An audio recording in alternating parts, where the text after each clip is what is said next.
បានសួស្តីម៉ែបងប្អូនថ្ងៃនេះខ្ញុំថតអាងចលៀនក្រហមខ្ញុំទៀតហើយបងប្អូនចង់បង្ហាញបងប្អូនថាគាត់ចង់ដឹងពីការចិញ្ចឹមចលៀនក្រហមដើម្បីផលិតជាកំប៉ុស្តតែយើងចាំរបៀបម៉េចបងប្អូននេះដូចវីដេអូខ្ញុំថតបង្ហាញបងប្អូនអញ្ចឹងបងប្អូនអាចធ្វើជាអាងដូចខ្ញុំចេះក៏បានដែរបងប្អូនអាងនេះយើងធ្វើរៀងទៅវែងទៅតឹងអាច2ម៉ែត្រទៅហើយបដោយអាច5ម៉ែត្រឬក៏10ម៉ែត្រទៅបើបងប្អូនមានគោត្រឹម5ក្បាល10ក្បាលនេះហើយយើងអាចធ្វើបដោយបាន10ម៉ែត្រទៅហើយសម្រាប់ការការពារវាគឺយើងត្រូវមានត្បូលបងការពារកម្ដៅហើយនឹងការពារទឹកភ្លៀងត្រូវមួយទៀតត្រូវមានស្បៃព័ទ្ធជុំវិញការពារក្តោការពារថ្លែនការពារមាន់ចូលកាយស៊ីបងហើយសម្រាប់អាចគោនិយាយទៅសម្រាប់លាមកសัตว์គឺធ្វើម៉េចឲ្យសាំងមានទុនបងប្អូនបើបងប្អូនមានណាលាមកស្រស់ៗហ្នឹងយើងអាចកើបដាក់ថ្មងទៅ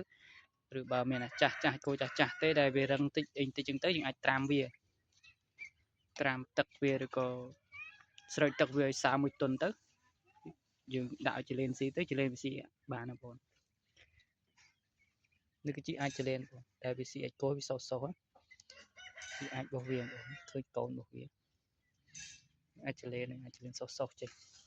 នៅពេលដែលវាស៊ីអាចគោហើយវាឡើងសុសបង